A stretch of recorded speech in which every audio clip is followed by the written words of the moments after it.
Boa noite, galera. Como vão vocês? Espero que estejam todos bem. Estou deixando aqui a aula virtual dessa nossa quinta-feira, dia 9, revisão do último assunto que a gente viu presencialmente, né? Posicionamento e valor de marca, né? Então a ideia é revisar esse assunto. Você já tem aí a apresentação de PowerPoint que a gente usou como meio de referência da sala de aula, então utilizem, aproveitem ela para se guiarem nos assuntos que a gente vai revisar e comentar aqui, tá? Mas aproveitem também e, sobretudo, o capítulo 3 do livro que a gente está usando de marcas como livro-texto, para vocês se aprofundarem no assunto, nesse assunto específico, ok? Lembrando que a partir da próxima semana a gente passa a avançar os assuntos novos, né? E a ideia é que a gente faça essa apresentação de aula no nosso horário normal, como se fosse num momento, como se fosse na nossa aula presencial. Eu confesso que da minha parte eu tenho um pouco de dificuldade para isso, porque eu não estou indo na faculdade, eu estou em casa, e eu estou em casa com uma filha pequena de 2 anos. Então, por outro lado, eu também entendo completamente todos aqueles que disserem que têm esses problemas. No entanto, o ideal e o bacana de poder estarmos juntos no modelo nesse ou qualquer outra forma que a gente escolher de ambiente virtual, é que a gente pode organizar os nossos dias e tentar encontrar uma horinha para a gente ter nossa revisão de aula, tá? Por favor, eu queria que vocês também se colocassem, mandassem mensagem, recados aí, dizendo sobre disponibilidade de horário, mencionando eventuais dificuldades que vocês possam ter. Se estão todos aí presentes, acompanhando, se os vídeos estão ajudando vocês, está bacana, ok? Então, assim, dúvidas, perguntem. Coisas que a gente já falou aqui que não ficou claro, perguntem. Coisas que a gente não falou aqui, vocês já anotaram aí no caderno de vocês ao longo das aulas tradicionais. Façam também. Qualquer outra dúvida que surja a partir da aula aqui, não se acanhem, façam as perguntas, fiquem à vontade para dialogar. Né? Afinal de contas, esse é um espaço virtual, mas é para ser interativo como é na sala de aula. E essa, para mim, é uma turma muito bacana pela forma como participa. Então procurem, fiquem à vontade para agir da mesma forma aqui nesse ambiente, ok? De modo geral, lembrando, a gente vai retomar agora um último dos assuntos abordados, que foi posicionamento e valor de marca, né? Lembrando a vocês que posicionamento a gente sempre fala grosso modo, é uma estratégia, né? É uma estratégia definida pelas organizações, pelos agentes, gestores de marketing, no intuito de reunir, né, valores, características, aspectos funcionais e emocionais com os quais os gestores de uma marca acreditam que pode criar uma distinção e um valor, né, específico para o mercado, sobretudo para os clientes, né, estabelecendo a noção de trocas de valor.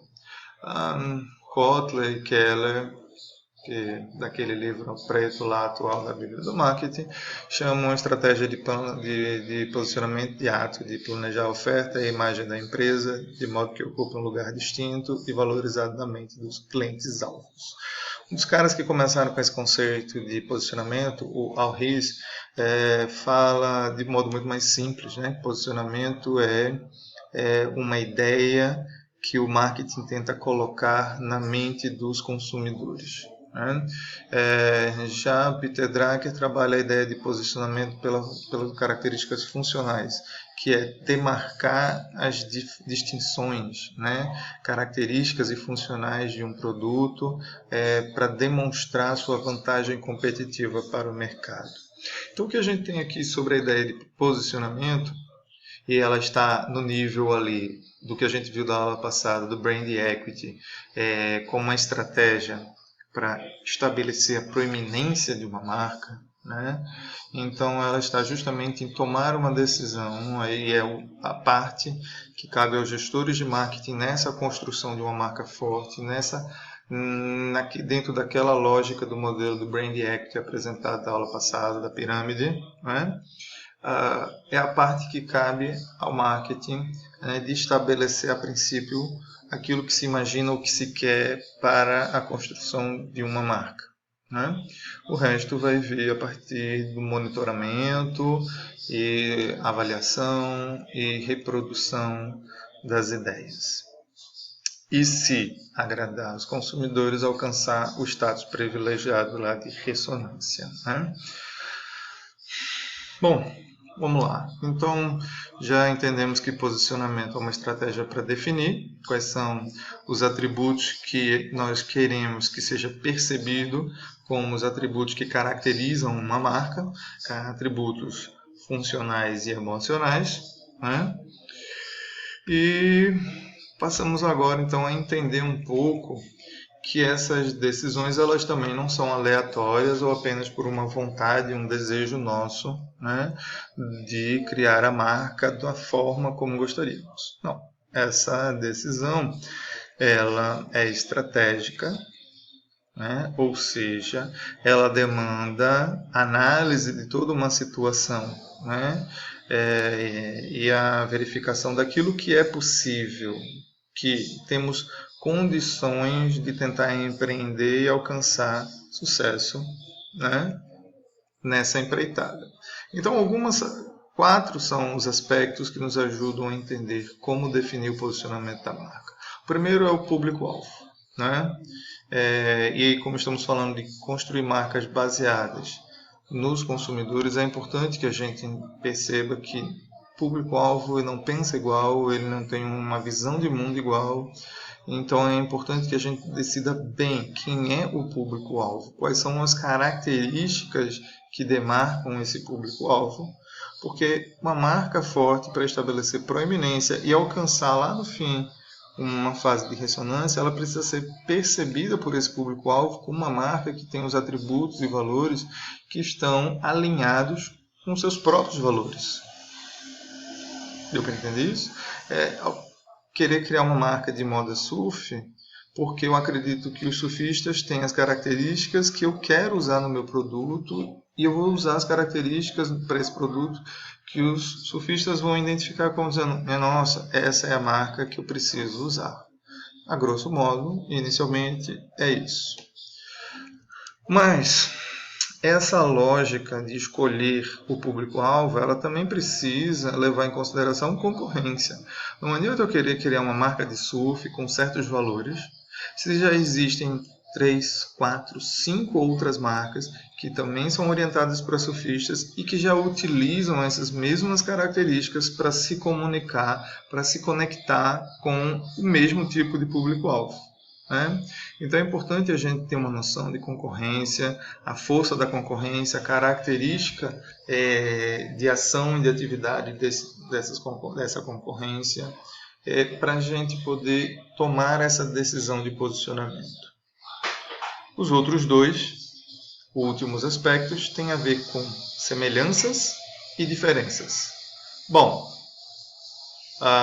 vou inverter a ordem, ali está conjunto de diferenciação e pontos de paridade, mas eu vou inverter, vou falar da paridade primeiro. A paridade significa as semelhanças. Lembrem-se, se a gente vai trabalhar inicialmente a ressonância da marca, ou seja, estabelecer uma conexão com os consumidores, deles perceberem qual é o segmento, qual é o tipo de produto, qual é o setor de mercado que aquela marca faz parte, eu estou considerando que a minha marca tem características que são comuns a todas as marcas que fazem parte segmento, até porque se é o ponto comum, já se tornou uma expectativa. Qualquer coisa que não seja ou que não tenha esses aspectos, a princípio pode parecer ao consumidor que é uma outra coisa e não é exatamente aquilo.